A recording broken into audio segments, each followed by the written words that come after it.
السلام عليكم من مركز جراحات الشخير، وبفضل ربنا علينا من نجاح لنجاح. النهارده معانا حنين. في سنه كام يا حنين؟ انا في تانية اعدادي. تانية اعدادي. بنت صغيره اموره عندها مشاكل في مناخيرها جامده جدا وصداع. لسه عامل لها عمليه الحاجز الانفي وهنشيل لها الدعامه وهي خايفه ومرعوبه. صح كده؟ وريني.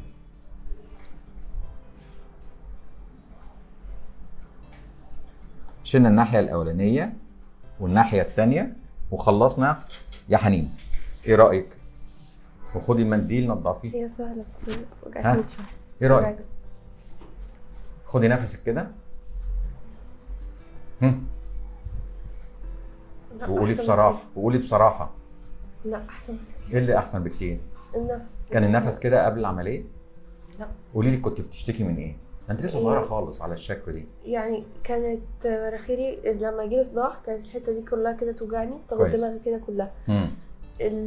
وكان النفس يعني ضعيف شويه يعني. كده دلوقتي احسن. كويس. وبس يعني. قولي لي فتره ال10 ايام اللي احنا حاطين فيهم الدعامه، ايه اللي اتغير فيهم؟ سيبك من دلوقتي خلاص شلنا الدعامه والنفس بقى احسن والدنيا اتغيرت. في حاجه اتغيرت في ال10 ايام دول؟ الى الاحسن او الى الاسوأ مش فارق معايا. لا هي كنت مستنيه ان انا اشيلها عشان اعرف ان انا هتنفس ولا بس. كويس. الصداع طيب اللي كان قبل العمليه اخباره ايه مقارنه ببعد ما عملنا العمليه؟ لا ده كان كبير يعني. الصداع كان بيجي كتير. بعد العمليه؟ لا ده قبل العمليه. ايوه انا بسالك. ايوه قبل العمليه. وبعد العمليه؟ لا بعد العمليه كان الصداع خفيف جدا. ودلوقتي لما النفس دخل في مناخيرك؟ لا مفيش صداع. متاكده؟ انت طالعه في التلفزيون. ايوه. هي اهو بيشهدوا عليكي. ايوه. خلاص ماما قاعده تضحك أيوة. قدامك اهي.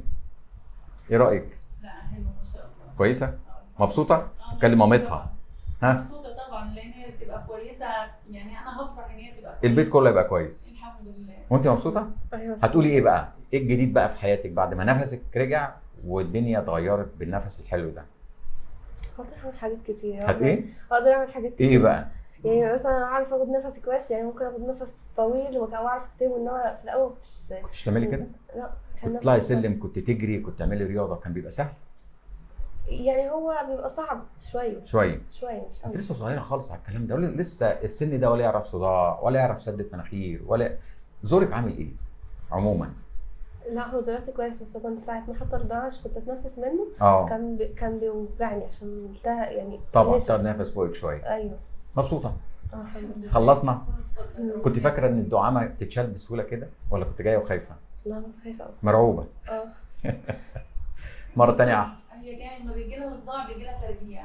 الحمد لله. دلوقتي في ال10 ايام كان بيجي لها صداع بس خفيف، يعني جالها خفيف اللي هو ما فعلا؟ يتحسش. يعني كان الصداع بيجي لك بترجيع قبل العمليه؟ قبل ما تعملي العمليه والكلام ده كله؟ هي عندها 3 سنين ونص. شلت ياه. لها هي والليفر. وكان دايما برشام صداع. وده يعني انا كنت صغيره عليه، بس المفروض كنت برضه عشان يسكن الصداع. صداع على طول للترجيع. ودلوقتي في ال10 ايام دول ما رجعتش. الحمد لله. ده الترجيع ده حاجه يعني مقلقه جدا جدا جدا. الحمد لله. انا عملت لها اشعه مقطعيه فكرت في حاجه في المخ ومفيش حاجه. الحمد لله. الحمد لله على سلامتك. دخلت المدرسه؟ خلاص؟ قالوا انت رحت المدرسه على فكره في اليومين اللي فاتوا دول؟ رحت يوم واحد. بالدعامه؟